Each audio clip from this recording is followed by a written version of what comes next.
heading towards Arrowsmith. See what happens here. Turning final up to over.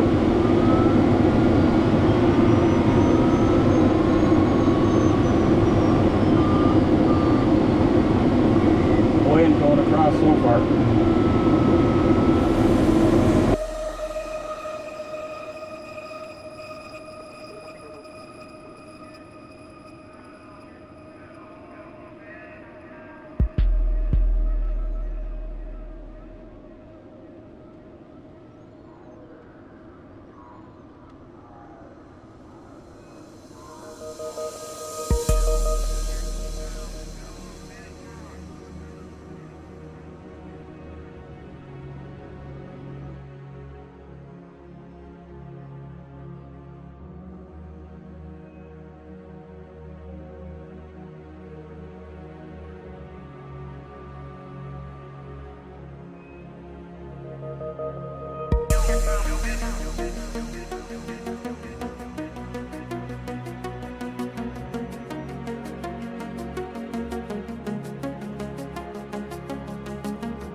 After a rather unusually wet early summer, this was the first time I got to Mt.Arrowsmith this year.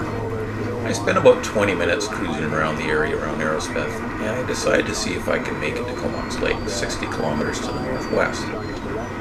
My plan is to try and fly straight there without stopping and circling for a lift. And as this is much later in the day, the southwest side of the Beaufort Range has been baking in the sun all day. I'm pretty sure this will work, albeit I will probably lose about 1,500 feet getting back to Mount Irwin. Both Ward and Warwick are on their way over to Mt.Arrowsmith, but after flying through a big blue hole between Mount Irwin and the Alberni summit, they're struggling to get enough height to make the jump over. I would have liked to have waited around for them, but I really needed to get going, and as I was flying at a snail's pace all day, it was time to make some distance. It was time to leave this magical place of Mt.Arrowsmith, and it's one of those badge of honor places for local pilots to get to, but average conditions make this generally a challenge to achieve.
I arrive onto the higher part of the Beaufort Range with 5,000 feet plus a loony. Yeah, that's 5,100 feet in PA talk. Well, not really, I just made that up. Anyhow, I should be able to climb all the way to Elsie Lake without having to stop and circle to climb. Beyond that, it's a bit of a crapshoot. That end of the ridge is often influenced by the marine air that comes from Georgia Strait, especially in a north wind.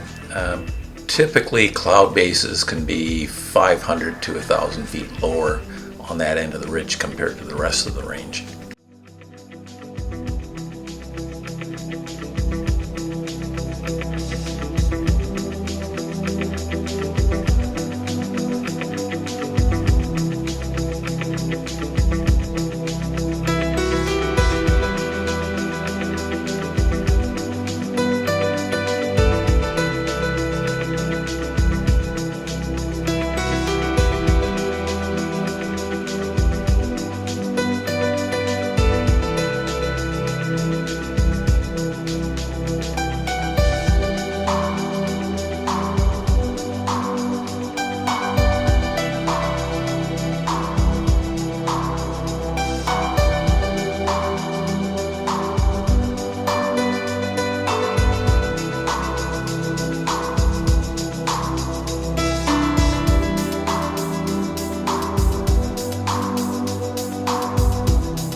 As I approach Mount Henry Spencer, I've got 6,300 feet on the clock.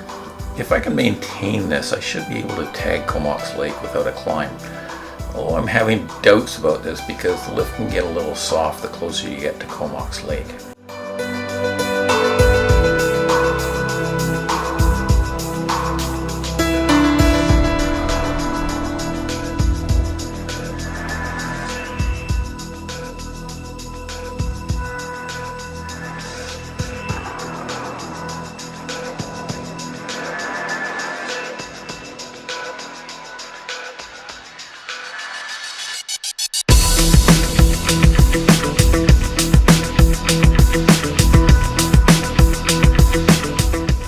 Past Elsie Lake now, and things are getting a bit soft. I'm down to 6,200 feet, and not wanting to lose any more altitude, I decide to take the first decent climb I can find. I stumble into a nice 3 knots up, so I take it, and hoping for maybe 7,000 feet. If I can't find any more lift, I should easily be able to make it down to Comox Lake and stay above my safe return height of 6,000 feet at Comox Lake.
So after going around and around and around, I finally hit 6,800, and I get greedy as usual and persist and end up losing 100 feet.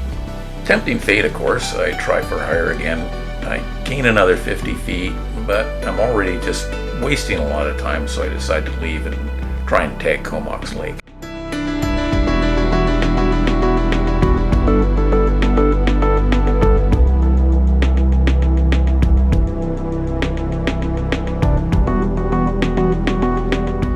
Rob Frith in Papa is to the west of me, but I'm not picking him up on my floor, so I can't find him. So I agree to pass him on the valley side of Sable Lake, and Rob passes on the northeast side of the lake. He's got me on his floor, but for some reason I'm not getting him.